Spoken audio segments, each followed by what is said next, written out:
ओम नमः सिद्धेभ्यः। ओम नमः सिद्धेभ्यः।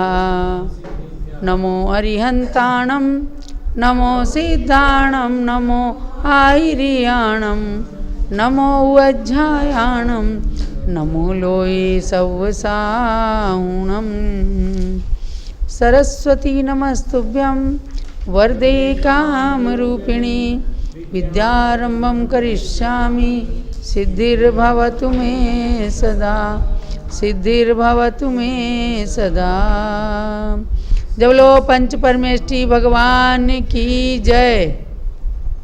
द्वादशांगमयी सरस्वती माता की जय। अयोध्या शाश्वत तीर्थ क्षेत्र की जय।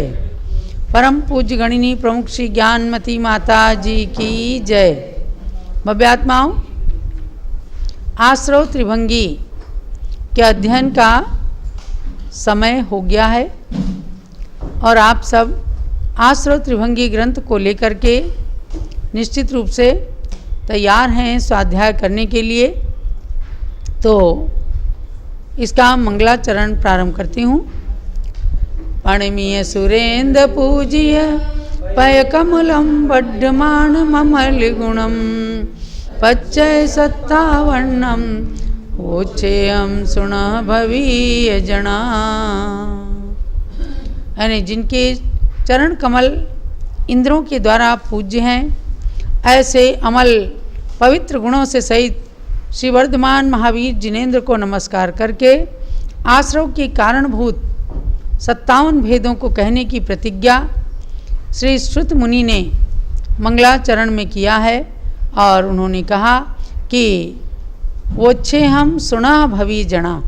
मैं कहूँगा तो हे भव्यात्माओं आप सब सुनिए, सावधान चित्त होकर के सुनिए। आप सब उसको सुन भी रहे हैं। आपने जाना है कि इस आश्रव त्रिभंगी ग्रंथ में सर्वप्रथम आश्रव के 4 प्रत्यय अर्थात आश्रव के 4 कारण माने हैं मिथ्यात्व, अविरति, कषाय और योग। पुनः इनके लक्षण कहे और इनके चारों के भेदों को बताया। 5 मिथ्यात्व, 12 अविरति, 25 कषाय और 15 योग। तो अब तो सबको इनके नाम याद ही हो गए हैं। 5 मिथ्यात्व कौन कौन से हैं? एकांत, विपरीत, विनय, संशय और अज्ञान। 12 अविरति, पंचेंद्रिय और मन इनका निरोध नहीं करना। 5 स्थावर और 1 तिरस्कार इन जीवों की विराधना का त्याग नहीं करना। तो ये 6 इंद्रिय असंयम और 6 प्राणी असंयम, इन्हीं को 12 अविरति के नाम से कहा है। 25 कषाय, अनंतानुबंधी क्रोध मान माया लोभ, अप्रत्याख्यानावरण क्रोध मान माया लोभ, प्रत्याख्यानावरण क्रोध मान माया लोभ और संज्वलन क्रोध मान माया लोभ। ये 16 कषाय हैं। इन्हीं में 9 कषाय जोड़ दी गई। हास्य, रति, अरति, शोक, भय, जुगुप्सा, स्त्री वेद, पुरुष वेद और नपुंसक वेद। ये 25 कषाय हो गई और 15 योग। 4 मनोयोग, सत्य असत्य उभय और अनुभय के भेद से। 4 वचन योग, सत्य असत्य उभय और अनुभय के भेद से। और 7 हैं काय योग, औदारिक काय योग, औदारिक मिश्र काय योग, वैक्रियक काय योग, वैक्रियक मिश्र काय योग, आहारक काय योग, आहारक मिश्र काय योग और कार्माण काय योग।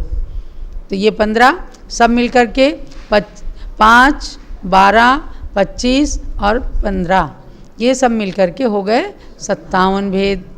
इन 57 भेदों को मैं समझती हूँ अब आपके रट गए होंगे, आपने पूरा रट लिया होगा। और जो हमारे नए श्रोता कुछ जुड़े होंगे उनको आज मैंने फिर से 57 के 57 भेद और उनकी नाम बता दिए हैं। बस इन्हीं 57 भेदों को आप एक कॉपी में लिख लें और उसके बाद 14 गुण स्थान के नाम लिख लीजिए। 14 गुण स्थानों में इसके त्रिभंगी को 3 भंगों को घटित करना है। अब त्रिभंगी का मतलब है आश्रव, अनाश्रव और आश्रव विच्छुत्ति। इन तीनों चीज़ों को इस ग्रंथ के अंदर कहा गया है, इसलिए इसका नाम रखा गया है आश्रव त्रिभंगी। पूरा नाम सार्थक बैठता है। तो अब आप आज के क्रम में जानेंगे कि 9वें गुण स्थान में कितने का आश्रव है, कितने का अनाश्रव है और कितने की आश्रव विच्छुत्ति है। आपने पहले गुण स्थान से लेकर के और 8वें गुण स्थान तक जान लिया है, इसलिए उसको बार बार रिपीट करने की आवश्यकता नहीं है। एक 8वें गुण स्थान की बात तो चलो मैं आज फिर से बता देती हूँ। यानी 6ठा 7वां गुण स्थान आज के दिगंबर मुनियों को भी हो सकता है, हो रहा है, होता ही है, क्योंकि सच्चे मुनियों को 6ठा और 7वां गुण स्थान होता है। और 8वां गुण स्थान आज वर्तमान में किसी भी मुनिराज को नहीं हो सकता, क्योंकि वह उत्तम संवननधारी महामुनियों को श्रेणी की अवस्था में होता है, जब उपसम श्रेणी या क्षपक श्रेणी चढ़ने लगते हैं। अब ये 2 श्रेणियां हैं, हमने इनके नाम भी बताए थे। 2 श्रेणी कौन कौन सी हैं? उपसम श्रेणी और क्षपक श्रेणी। उपसम श्रेणी में कौन कौन से गुण स्थान आते हैं? 8वां, 9वां, 10वां और 11वां, ये 4 गुण स्थान। और क्षपक श्रेणी में 8वां, 9वां, 10वां और 12वां। बीच में 11वें से उनकी छलांग लग जाती है, अर्थात क्षपक श्रेणी वाले 11वें गुण स्थान में नहीं जा करके 10वें से एकदम 12वें में क्षीण मोह में चले जाते हैं। जैसे उनका 10वें गुण स्थान में लोभ कषाय की विच्छुत्ति हुई और वो 12वें में पहुँचते ही क्षीण मोह का क्षय करके सारे कर्मों का राजा है, और बाकी जो शेष अघातिया कर्म बचते हैं उनकी शक्ति एकदम कमज़ोर हो जाती है और वे फिर 13वें गुण स्थान में जा कर के और भगवान अरिहंत की अवस्था प्राप्त कर लेते हैं। उनमें से तीर्थंकरों के समोसरण बन जाता है, सामान्य केवलियों के गंध कुटी की रचना हो जाती है। तो आज श्रेणी में चढ़ने वाला जो प्रथम गुण स्थान 8वां गुण स्थान, उसकी बात बता करके और मैं 9वें गुण स्थान पर आपको ले चलती हूँ। 8वां गुण स्थान, इसका नाम क्या है? अपूर्वकरण। अपूर्वकरण, करण माने होता है परिणाम, जो परिणाम पूर्व में नहीं हुए, ऐसे अपूर्वकरण परिणामों को कराने वाला ये 8वां गुण स्थान है दिगंबर मुनिराज के लिए। और इसमें आश्रव, अनाश्रव, आश्रव विच्छुत्ति जानना है आपको। आश्रव है 8वें गुण स्थान में 22 का। 22 कौन कौन से? 4 संज्वलन कषाय हैं, क्रोधमान माया लोभ। 9 कषाय हैं पूरी की पूरी। 4 मनोयोग, 4 वचन योग और 1 औदारिक काय योग। ऐसे ये 22 का आश्रव है 8वें गुण स्थान में। और अनाश्रव कितने का है? 35 का। 35 और 22 को जोड़िएगा तो कितने हुए? 57। यानी प्रत्येक गुण स्थान में आश्रव और अनाश्रव की संख्या को जोड़ेंगे तो कुल आश्रव की संख्या आ जाएगी। तो 22 का आश्रव और 35 का अनाश्रव। 35 का अनाश्रव भी सुनिएगा आप। 5 मिथ्यात्व, 12 अविरति, 12 कषाय क्योंकि संज्वलन क्रोध मान माया लोभ आश्रव में आ गया। शेष अनंतानुबंधी अप्रत्याख्यान प्रत्याख्यान की 12 कषाएँ अनाश्रव में हैं। 2 वैक्रियक की, कौन सी? वैक्रियक का योग, वैक्रियक मिश्र का योग, ये तो 5वें से ही अनाश्रव में चलने लगी थी। और 2 आहारक देखी, जो 6ठे गुण स्थान में उदय में थी यानी आश्रव में थी, वो 7वें में भी अनाश्रव में आ गई और 8वें में भी अनाश्रव में आ गई। आहारक का योग, आहारक मिश्र का योग और 1 औदारिक मिश्र और 1 कारमान का योग। औदारिक मिश्र भी चूँकि विग्रह गति में ही होता है, कारमान का योग भी विग्रह गति में ही होता है, इसलिए यहाँ पर अनाश्रव में आ गया। तो ये 35 अनाश्रव हो गए। आश्रव विच्छुत्ति में लिया है 6 9 कषाय, हास्य, रति, अरति, शोक, भय और जुगुप्सा। अब 9 9 कसाय में से 3 रह गई केवल। कौन सी? 3 वेद। 3 वेद रह गए। अब हम चलते हैं 9वें गुण स्थान में। 9वें गुण स्थान का नाम है अनिवृत्तिकरण गुण स्थान, और ये श्रेणी का दूसरे नंबर का गुण स्थान है। तो इसमें पहले आपको कर लेना है 2 भाग। एक भाग है सवेद भाग, एक भेद है अवेद भाग। सवेद भाग में भी 3 भेद कर लो और अवेद भाग के भी 3 भेद कर लो, और सवेद भाग के तीनों भेदों में एक एक वेद की विच्छित्ति होती चली जाएगी।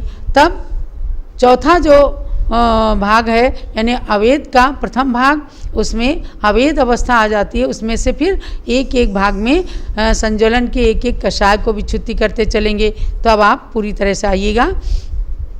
9वें गुण स्थान के प्रथम भाग में 16 का आश्रव है। कितने का? 16 का।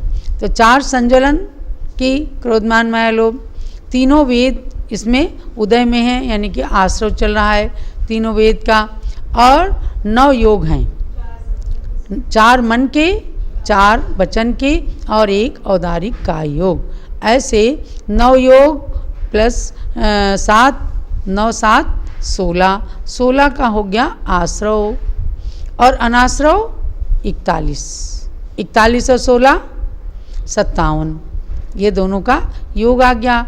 तो 16 का आश्रव और 41 का अनाश्रव। अनाश्रव भी गिनती कर लीजिए आप। यदि कलम कागज या मतलब कॉपी आप साथ में रखते ही होंगे तो लिखिएगा।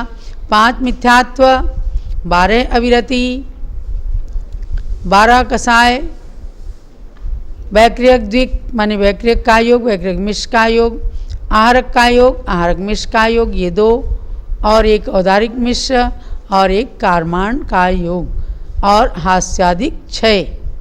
ये जो हैं 41 जो उधर से विच्छित्ति हुई तो यहाँ पर अनाश्रव में आ गई, ये 6 योग। तो ये सब मिल कर के 41 हो गए। 41 का अनाश्रव हो गया। पूरा समझ में आ गया ना? 41 का अनाश्रव हो गया। देखो क्या है कि ये थोड़ा सा रटने की भी चीज़ें हैं और इसमें दिमागी कसरत भी होती है। क्या हम कौन से गुण स्थान से चल करके किस गुण स्थान में आए हैं। तो अब जो पिछले गुण स्थान में जिनकी विच्छित्ति हो गई थी वह वर्तमान के गुण स्थान में अनाश्रव बन जाएंगे, और आगे इसमें जिनकी विच्छित्ति होगी वो आगे के गुण स्थान में अनाश्रव हो जाएंगे। और आश्रव और अनाश्रव की संख्या जोड़ देंगे तो पूरे 57 की गिनती आ जाती है। अब इसमें आश्रव विच्छित्ति किसकी है? एक नपुंसक वेद की। तो नपुंसक वेद क्या है? ये भाव वेद है। इतना आपको आप ध्यान रखना पड़ेगा कि नपुंसक वेदी कोई द्रव्य से नपुंसक वेदी हो तो वो ना तो दीक्षा ले सकता है और ना श्रेणी आरोहण कर सकता है।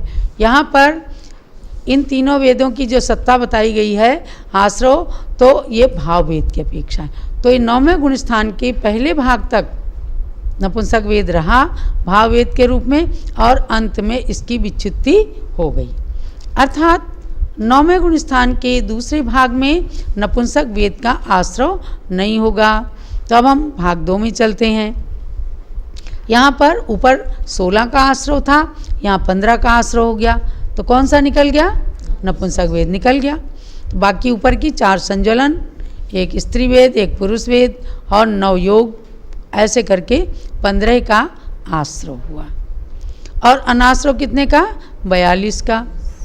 अब इसमें अनाश्रव 42 का हो गया तो 5 मिथ्यात्व, 12 अविरति, 12 कसाय, 6 योग, 6 हास्यादि 9 कसाय और 1 नपुंसक वेद यहाँ अनाश्रव में आ गया, क्योंकि ऊपर पहले भाग में इसकी विच्छित्ति हुई थी।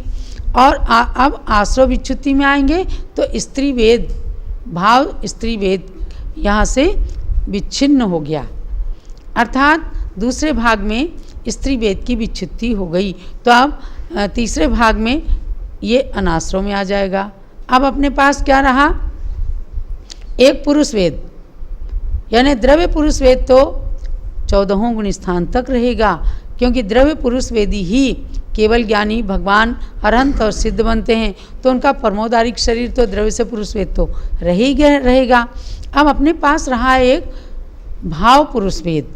तो 9वें गुण स्थान के तृतीय भाग में आइएगा, जहाँ पर एक पुरुष वेद भी भाव पुरुष वेद जाने वाला है, अर्थात उसकी भी विच्छुत्ति होने वाली है। तो तीसरे भाग में आश्रव में आइए। अब यहाँ पर रह गए 14 का आश्रव। एक कौन सा निकल गया? ऊपर से स्त्री वेद निकल गया, तो ऊपर के ज्यों की त्यों रहे और 14 आश्रव हो गया, यानी चारों संज्वलन की, एक पुरुष वेद और 9 योग। 9 योग में क्या है? 4 मन के, 4 वचन के और 1 औदारिक का योग, इनका तो आश्रव है। और अनाश्रव में 43 आ गए। भाग 3 ये चल रहा है, यानी सवेद भाग का तृतीय, और पूरे ऊपर से नीचे तक लेंगे इसके 6 भागों में, तो भी तृतीय भाग है। तो इसमें 14 का आश्रव, 43 का अनाश्रव। और आश्रव विच्छुत्ति किसकी है? एक पुरुष वेद की, यानी भाव पुरुष वेद की विच्छुत्ति हो गई। ये आपको धवला ग्रंथ के अनुसार ये सब चीज़ें सार रूप में निकाल करके हमारे पूर्वाचार्यों ने रखी हैं। इसी को अगर किसी ने भ्रमवश मान लिया कि स्त्री वेद में भी ये गुण स्थान होते हैं, तो उन लोगों ने केवल ज्ञान भी स्त्री वेद से मान लिया। जैसे मल्ली कुमारी को, मल्लीनाथ भगवान को मल्ली कुमारी मान लिया कि स्त्री वेदी को भी मोक्ष हो गया। तो यहाँ भाव वेद मानना कि भाव वेद जो होते हैं वह भी आगे के गुण स्थानों में इनमें नष्ट हो जाते हैं, और एक केवल अब अपने पास द्रव्य पुरुष वेद बचता है, वो 14 गुण स्थान तक, 14वें तक भी जाएगा, क्योंकि परमोदारिक शरीर में द्रव्य पुरुष वेदी ही 14 गुण स्थान तक जा सकते हैं। तो एक भाव पुरुष वेद की विच्छुत्ति हो गई। अब ये सवेद भाग खत्म हो गया। अवेद भाग में हम आ गए, यानी 9वें गुण स्थान की अपेक्षा से लेंगे तब भाग 4।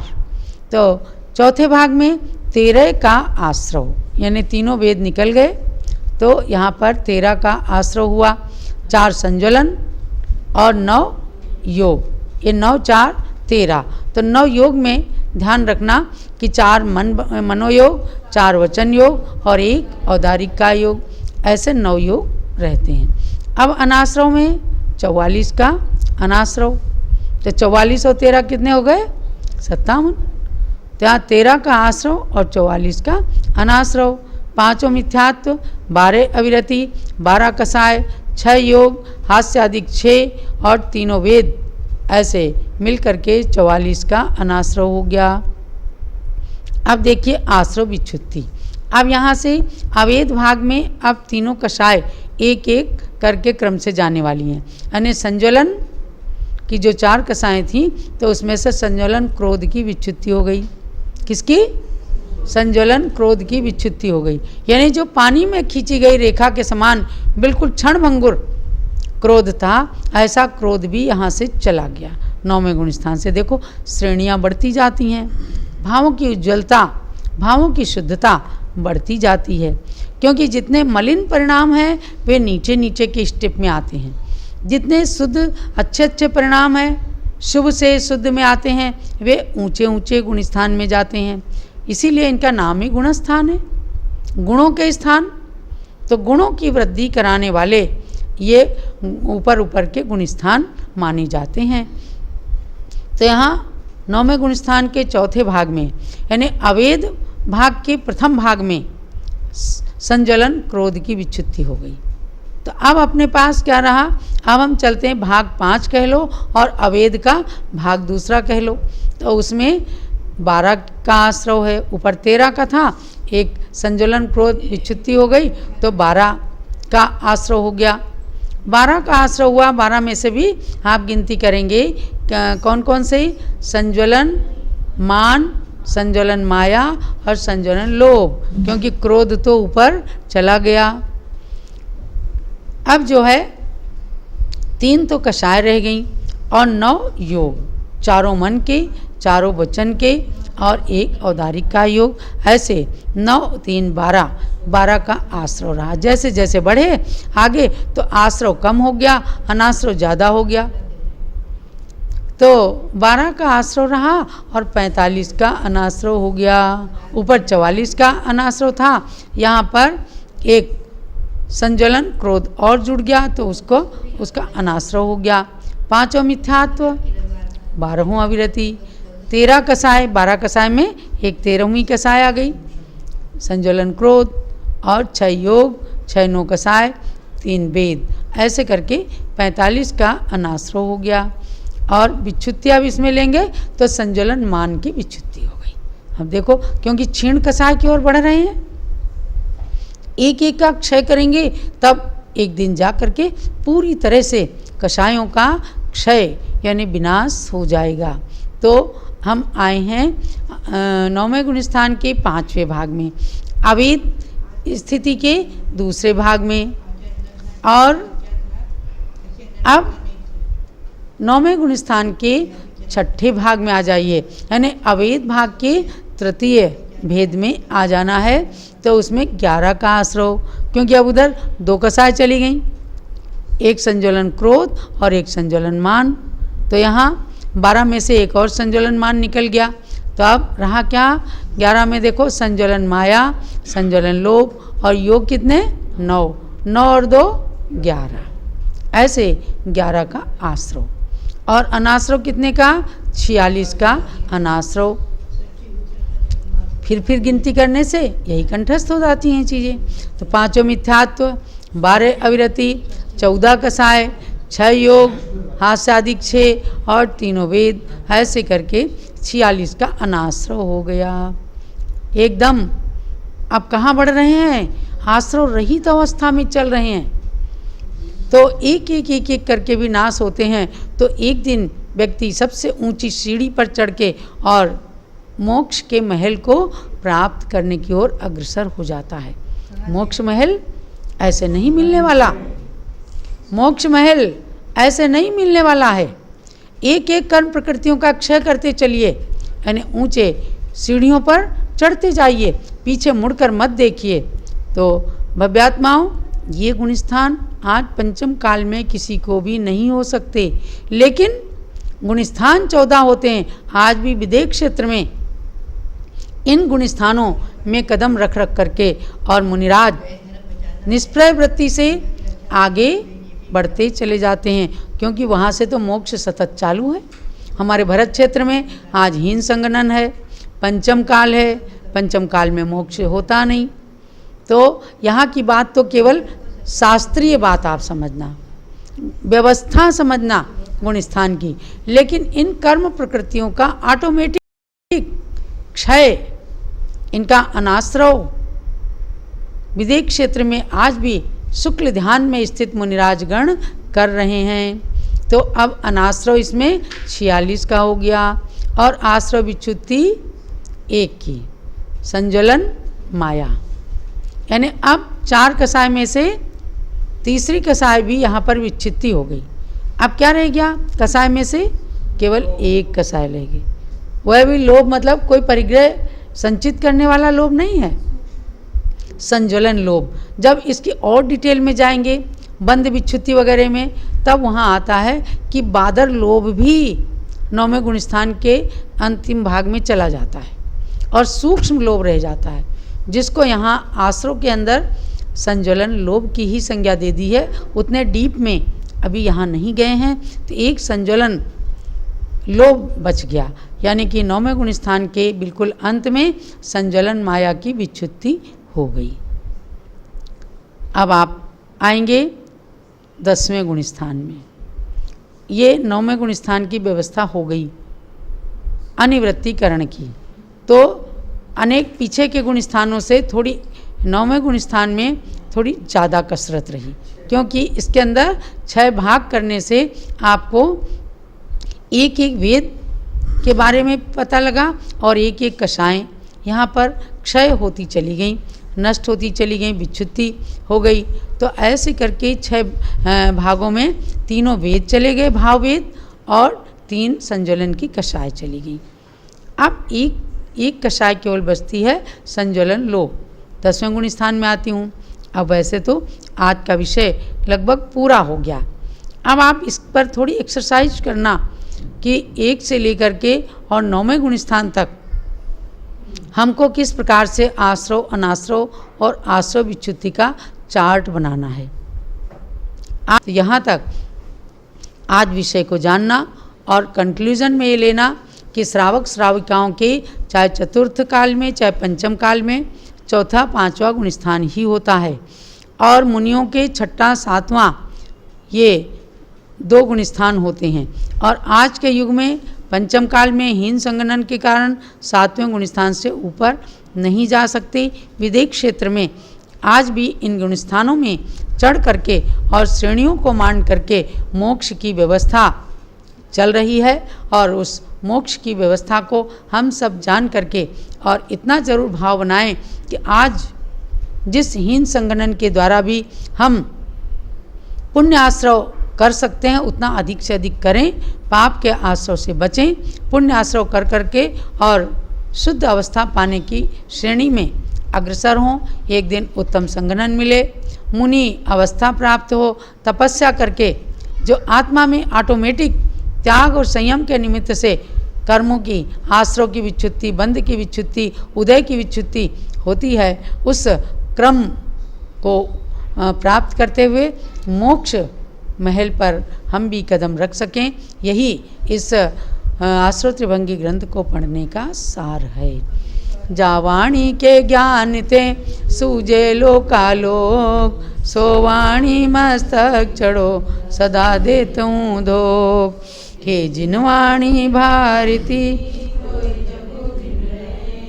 जो तेरी शरणा गए, सो पावे सुख चैन। एक शंका आती है कि सभी गुण स्थानों में औदारिक मिश्र का योग का अनाश्रव ही क्यों कहते हैं। तो आपको बताऊं कि मिश्र का योग जो है ये विग्रह गति में ही होता है, और विग्रह गति माने जब कोई मरण करता है, एक गति से दूसरी गति में जाता है, तब बीच में 1, 2 या 3 समय तक विग्रह गति रहती है, उसमें अनाहारक रहता है, उस समय मिश्र का योग और कारमान का योग रहता है। इसलिए आप उसको जानना कि जिन गुण स्थानों में जब मरण होता है तभी यह मिश्र का योग बनेगा, लेकिन मरण की अवस्था नहीं है, तो इसलिए औदारिक मिश्र का योग को अनाश्रव में लिया गया है। ये अपना विषय क्लियर मन के अंदर कर लेना।